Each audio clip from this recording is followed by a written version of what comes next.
Welcome to my Narset Enlightened Master Voltron deck profile. I saw Narset and I was like, wow, this card's really cool. And I looked at how people played Narset and I'm like, oh, extra turns. And people were like, yeah, it's kind of salty. I'm like, oh, cool. I'm not gonna do that. And then I'm like, oh, he casts a lot of like big auras and equipments and stuff. So this deck is formally called Not Cringe Narset because it's not cringe. It's not extra turns. Although, from what I've gathered playing against people, it's still kind of cringe, and they don't like it. Going over the commander, oh my god. Alright, yeah, no, it's still cringe. 6 mana, 3/2, yikes. Has first strike and hexproof, which is pretty good mix up for it, and obviously the insane effect. Whenever it attacks, exile top 4 cards from your library. Until the end of your turn, you may cast non-creature spells from among those cards without paying their mana cost. So this means any non-creature, and obviously non-link, you don't cast lands, you're just playing for free. And it's on every swing. So hint, hint, nudge, nudge, every swing. If we do that multiple times.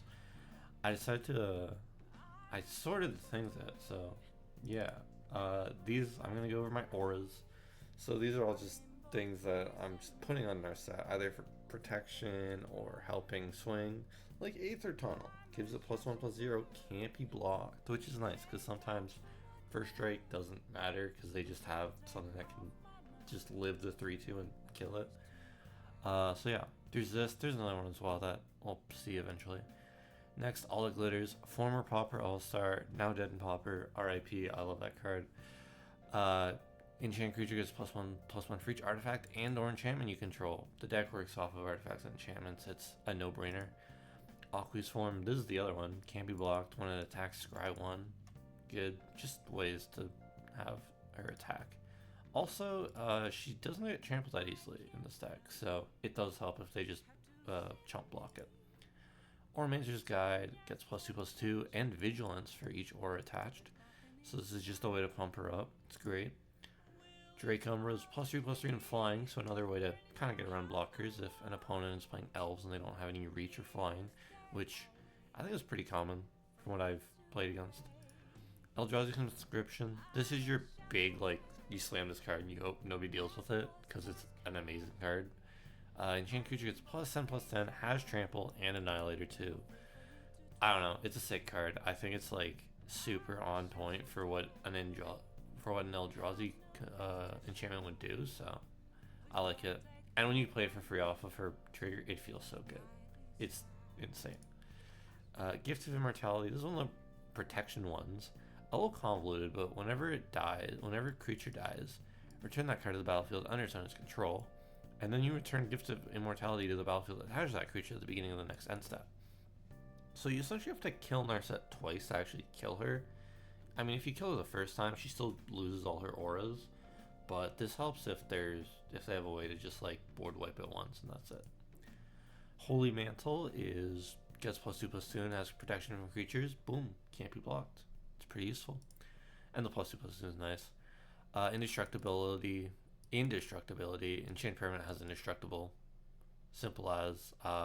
It's pretty good for dealing with board wipes. Obviously, stuff like Exile board wipes not going to be useful, but that's fine. Mantle of the Ancients. Whenever it enters, I hate enters. It's weird. Return any number of target aura and equipment cards from your graveyard to the battlefield attached to enchanted creature, and they get +1/+1 for each aura and enchantment equipped to it. So this brings back a lot of the auras and all the auras that die when she dies. It's pretty useful. On Sarah's Wings, I mean, it's just Flying, Vigilance, Lifelink. The +1/+1 is nice, but Flying, Vigilance, Lifelink is mainly why you run it. Sphere of Safety, this should not be in auras. I'm just gonna quickly we're doing it on the fly. This goes in the utility tab. We're ignoring that for now. Where were we? On Sarah's Wings. Alright, next. Steel of the Godhead. Perfect. Enchant creature, as long as it's white, which she's going to be getting both effects. She's going to be getting +1/+1 on lifelink and +1/+1 can't be blocked. So evasion and lifelink and +2/+2 for 3 mana. probably for free because that's how you play this deck with Narset Swings. It's a good card. So yeah, 12 enchantments. Gonna go to equipment. Only 9 equipment. I think I've kind of shied away from playing as many because there's not as many like amazing options, and the really good options are more expensive, like all the swords, which I don't want to deal with. So Blackblade Reforged is just +1/+1 for each lane you control. It makes her really big later on in the game, like unnecessarily big. Yeah. Cloak of the Bat has flying haste. Haste is nice later on when, let's say she comes back, she doesn't have haste, so you're missing a swing with her. Also the flying helps get over blockers. Darksteel Plate, indestructible, good card. Next card. Haunted Cloak, trample, one of the few tramples, also gives vigilance haste, which is nice. Because one of the downsides is when you swing with her, if she doesn't have vigilance, you're just open to the crackback from the player that you hit for however much. And even though if she has lifelink and you're healing, it's still a bit of a downside. So vigilance really nice for blocking. Lockstone Warhammer, trample, lifelink, +3/+0, pretty simple. Prowler's Helm can't be blocked except by walls. It's just another way to get around things. Robe of Stars is one that I really like. I'm really happy I found this card. For 1 and a white, you can equip creature phases out. So it saves all your auras on it. It saves all your equipment. It saves your Narset. So let's say they have something that exiles it, or let's say they somehow force every player to sacrifice a creature, because as I'm going to be going over, not many creatures get run this deck because she doesn't play them for free. I don't want it. There's just a way to get through the few ways that you can kill her. Obviously, you have to find the card. And, I mean, there are sideboard or maybe board options for that, but Swiftfoot Boots. The hexproof doesn't matter. This is strictly for haste. Realistically, this could easily be swapped out for something better. If you're wondering why Lightning Greaves aren't in here, it's because Shroud is a bad mechanic for this deck. You can't target her yourself, so then it's just bad. 3-hand Power Suit Dynamo. This is just +1/+1 for each artifact and equipment attached to it, and Ward 2, which doesn't matter. I guess if somebody spear or shadow speared to remove hexproof and indestructible, I know it does indestructible, I think it does hexproof, it would still have Ward 2, which is cool. Pretty specific situation. Next, we got draw cards. We love draw cards. Drawing is great because drawing will get us into some of our later categories. Emergency Powers. I'm never playing this card from hand. I'm only playing this card off of her effect. Each player shuffles their hand and graveyard into their library. This is a way to recur your auras if you miss them. Then you draw 7 cards, exile it, so it's only a one-time use, but that's fine. And then if you cast a spell during your main phase, which you typically will because you'll swing with her, you'll see the exile, and then second main you can just use the effect for free. You can put a permanent card with mana value 7 or less from your hand on the battlefield. That's everything. That's like every enchantment and every equipment besides Eldrazi Conscription. So yeah, you're just playing a card for free. You're essentially playing 2 cards for free, and you're drawing up to 7. It's a good card. Jeskai Ascendancy. You're playing Jeskai, so you're probably going to run it whenever you cast a non-creature spell, which is most of the deck. Creatures you control get +1/+1 until end of turn, and you untap those. This is also useful if you don't have Vigilance on Narset, and you can just swing with Narset, she's tapped, use an instant or an aura or whatever you exiled off of her effect on your second main, and then she untaps, so you still have a blocker for your next, or for your opponent's turns. And then the second effect of why it's mainly in draw is whenever you cast a non-creature spell, you can draw a card, and if you do discard a card, this is just if your hand is like full of horrible stuff that you don't need and you're looking for something specific, like a counterspell, it's there to help you. Whirlwind of Thought is essentially just draw a card whenever you do anything. Pretty good card. On to Setup. Setup cards could probably go in utility, but that's fine. These are just cards that are going to let your Narset guaranteed hit bombs, or guaranteed quote-unquote, like Brainstorm. First main phase, you use Brainstorm. You draw 3, let's say you have an Eldrazi Conscription in hand, you put that back. Enter combat, swing with Narset, exile the 2 cards that you put back on top of the deck. That's just a great way to set up your like good Narset triggers, which is the worst part about this deck is when you hit like 3 lands on a trigger and you're like, wow, this sucks. Next up, Contingency Plan, Surveil 5, and then, yeah, no, it's actually just Surveil 5. All this text says Surveil 5. Put look at the top 5 cards, you can put any of them in your grave, and you put the rest in the top of your library in any order. So let's say, worst case scenario, you see 5 lands, you just mill 5 lands. If you see, let's say, like 3 lands and 2 decent cards that you can play off of her, you can put them at the bottom if you really need them. You can put them to the grave and hope you see something good while still hitting your good cards that you want off her trigger. It's just a good card. And next is a very old fringe card, long-term plans. You're tutoring 3rd from the top, which she exiles top 4. Works just fine. Yeah. Next is the utility section. I love this card. I think this card is fun. I love cards that affect the board and how people have to view and play the game. Not in like a horrible way, but this is, I think, an interesting one that kind of shakes up the table. So when it enters, you choose odd or even. You're always going to choose even because each creature with the mana value of the chosen quality has haste. You just give Narset haste. And then creatures that aren't of that mana value, so odd mana value creatures, enter tapped. This is useful. Also, apparently tokens are mana value 0, which I learned a few weeks ago. I'm like, oh, I never really thought about that, but it's good to know. It also helps with tokens. Generator Servant. This is one of the 2 creatures in this deck. This is just, you're using it for the sack to add 2. You spend that to cast Narset, and then you give her haste. It's great. The whole deck relies around having Narset, so you really want to get her as quickly as possible. Ghostly Prison. This is just protection, kind of. You don't want people swinging at you when you have 1 attacker or 1 blocker, so... Leyline of Anticipation. This is a really good one. Obviously it has the pre-game late line thing where you can just play for free at the start of the game, but it gives all your non-lane cards flash, which means when you attack with Narset, you hit your triggers, you can flash the enchantments onto Narset before damage or blockers is declared, which is a lot of utility. Makes the deck a lot stronger. Because let's say you're swinging into a blocker and then you exile whatever that makes your thing unblockable, and it's like, oh cool, I'm gonna just flash that on. You can't block anymore. Sucks to be you. Deal with Leyline of Anticipation. Maybe I won't be able to do that. Next up, Propaganda. Propaganda, similar to Ghostly Prison. It's blue Ghostly Prison. Some people say Ghostly Prison is blue Propaganda. I don't know which one came first, but they're the same card. Reality Ripple. This is target artifact, creature, or land phases out. I originally had this card in as like a substitute to another card because it was really cheap when I found it. I'm like, oh, that's cool. But I do think phasing out and being able to phase out Narset in times where you need to, similar to Robe of Stars, is very, very valuable. Also, on a person's upkeep or after the unphase or the before the phase out or phase in thing happens, you can just phase out like a Yawgmoth, which is nice. Or whatever creature is a threat to you. Relentless Assault. This is just swing again. Untap all creatures that attacked. After this main phase, there's an additional combat phase.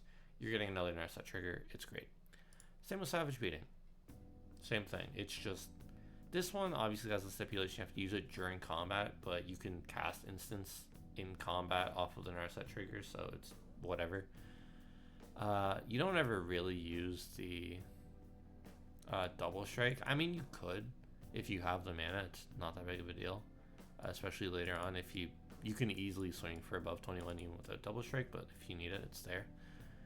Shark Typhoon is Shark Typhoon. You're casting a lot of bigger spells for free off of Narset, so I've joked about this where when there are games where Narset's just not doing anything or can't be useful, I just become Shark Spam. Where it's like, I'll just cast enchantments onto my sharks. And they all have different enchantments on them. They're all making new sharks. It's good protection. It's actually like pretty threatening too when you have a lot of big flying sharks. Skarda's Aid. This is similar to Leyline of Anticipation. Ors and equipments have flash, and then an equipment, when it enters, you just attach it for free, which is really nice in this deck because some equipments you don't want to pay for. Like Blackblade Reforge being 3 is annoying. Here's the Sphere of Safety.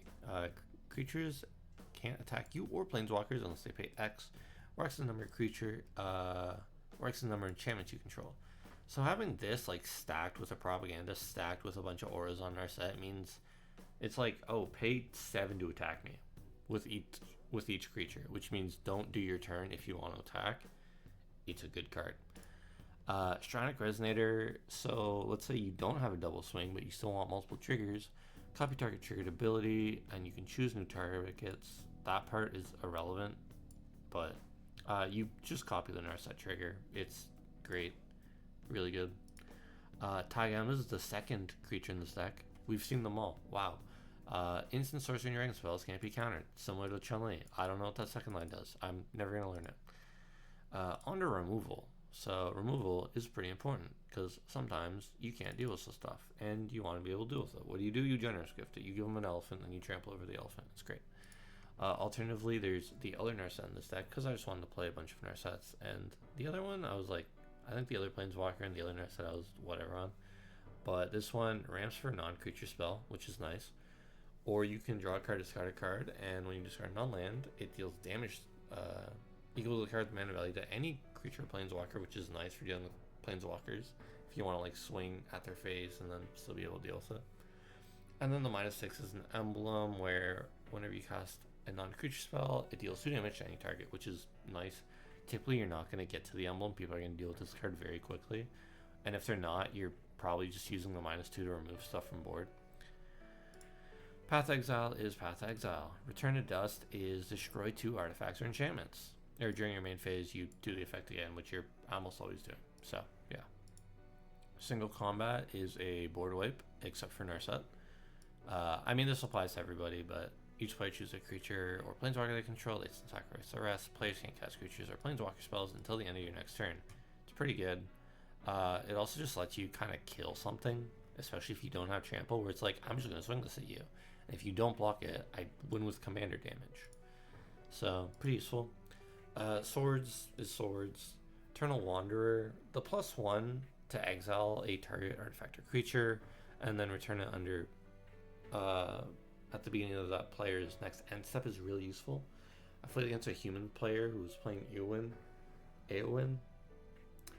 where I just kept the Eowyn exiled all game. And then if you're telling me, oh, that's so mean, why would you do that? They just wanted to play humans. First of all, don't just say they wanted to play humans. That's not honest. Let's be honest here. And second of all, the one turn I didn't do that, he won the game. So, you know, maybe keep them all. Maybe keep it exiled forever. I mean, obviously, people can just swing at the card. No more than one creature can attack it, which is awesome for me because I can always just block that swing with Narset. But yeah, the 0 to make it 2/2 White Samurai is kind of whatever. -4 being able to sacrifice each creature and each creature an opponent controls. Besides one that you choose is really nice. It's like single combat but better. Next is counters. This isn't really in counters, but it's kind of a counter spell. They try and board wipe you. You say no. Indestructible. They try and Vandal Blast. You say no. Indestructible. It's a good card. Counterspell. Disdainful Stroke. I actually really like Disdainful Stroke in Commander. I think it's a great card. It's like a super cheap counterspell too. It's also 1 in a blue, which is amazing. And it's anything. It's not non-creature. Because typically you're counterspelling bigger cards, or if you're playing more competitively, it's smaller cards, but you're probably not playing Disdainful Stroke and you're shelling out for like a Force of Will, or a Fierce Guardianship or whatever. Dispel, this is, let's say they try to pass or do something that can deal with one of your cards. You can just dispel the instant, because the instants are pretty good. Dovin's Veto can't be countered. Counter target non-creature. This is a it's just counterspell. Negate another counterspell. Counterspells are so useful in this deck because so few things can inherently hit Narset that whenever somebody has the opportunity to do it, you should be able, or you should be in a position where you can protect Narset. Essentially making her like you just want to keep her on board forever. Normalize is another one unless they pay 3. And then, I don't know. It's a not great counterspell. I mean, sometimes it's useful when they don't have 3. Unwind is non-creature, and then, so it's technically a free counterspell, but it technically would like a very, very, like, asterisk. Not really, because you need 3, and yeah. Next, I was talking about ramp for Narset. So obviously there's like the really good cards that people should run, like Mana Crypt, that are $200, but I'm not doing that because I don't need to. Signets. I'm running all the signets, but the third one you're going to see, I guess, later because of alphabetical ordering. Commander Sphere, Decanter of Endless Water. You draw a lot of cards. Like, Whirlwind of Thought and Jeskai Sensei just mean you draw a lot of cards. So that's pretty useful. Also, you play them for free off of her effects, so you're okay with running 3 mana artifacts, or mana rocks. Good Lotus, same thing. It's a 5 mana tap for 3 of any color, which typically decks won't run, but once you can get value out of that, it's a good card. There's the third signet, Soul Ring, Thought Vessels, similar to Decanter. And onto lands, I'm running the bounce lands. I'm running dual lands that enter untapped with conditions. Scrylands as well. Scrylands are really useful because you can actually just scry the top, see if it's a good card that you want for Narset trigger or not. Fire of Industry because you typically have an artifact on board, so it taps for any color, which is nice. And onto the Maybeboard, there's just a bunch of cards that I just put. I mean, there's obviously like way more than you can run. If you just wanted to run all the swords, go for it. If you want to run Mana Crypt and Jeweled Lotus or whatever, Lotus Petal, go for it. Like, the faster you can turbo Narset, the better the deck is. It's similar to stuff like Slicer or Alexios from the Assassin's Creed, where you just want them on the board so you can get value right away. Arena of Glory, this taps for 2 red for a red, which is whatever, but it gives the creature haste until end of turn, which is nice for when you're playing Narset. Divine Reckoning is just a board wipe. Each player chooses a creature, destroy the rest. Enlightened Tutor will search for an artifact or enchantment, put on top, which means you can tutor like an Eldrazi, put on top Narset trigger. Mithril Coat is flash, just give a creature indestructible, which is nice. Mystic Tutor, search an instant or sorcery, put that on top. This could be good for stuff like emergency powers, or if you need removal right away of any kind, it's useful. Open the Armory. It's just search noir equipment, put in your hand. So, not as great, but I mean, you're going to have a lot of mana with all the mana rocks the deck runs that you can still cast a lot of cards from your hand. Plead for Guidance, search your library of 2 enchantment cards, reveal them, put them in your hand. I mean, yeah, it's searching. Ponder is a really good one because you can look at top 3. This is another setup card that I just didn't want to run because I don't think I needed too many of them. I still don't think I need to. I think the amount I'm running right now is perfectly fine because it's fun just kind of seeing like a bunch of different ones and not just picking the same card every game. But yeah, it's just to look at top 3 and essentially put 2 of them back. Sage's Reverie is when it enters, draw a card for each aura you control that's attached to a creature. So it's a draw engine and it gets a +1/+1 for each aura you control that's attached to a creature. Obviously it loses the equipment part of that effect that the other cards have, but it's still good. And obviously you can draw a lot of cards off of it. I don't think that's too necessary though. Scroll Rack is exiling a number of cards from your hand face down. Put that many cards from the top of your library into your hand. Put the exile cards back on top of your library in any order. This just sets up. It's a good setup card. Seize the Day is another swing. Sensei Divining Top also kind of does setup stuff. Serum Visions, draw cards, scry 2. It's setup, slash the ranks. It's destroy all creatures and planeswalkers except for commanders. Haha, Mike Narset is a commander. Spirit Mantle, enchant creature gets +1/+1 and has protection from creatures. It's just another way to kind of avoid blockers. Fidalcan Orrery, Orrery? Yeah, you can cast creatures that flash, or spells, so similar to Leyline of Anticipation. Waves of Aggression, there's just another combat, and World at War, same thing. So that's it, that's the deck profile. I was a little faster. I'm trying to not make them 30 minutes long. Looking at my OBS recording, it's still 24. So yeah, tell me if you like the ordering, or if you have any tips in the future, or if you have any commander cards that you want me to look at. I like looking at like neat, interesting commanders. I'd go over it, but I don't want to. So maybe I'll do that another time. Goodbye. Thank you for watching.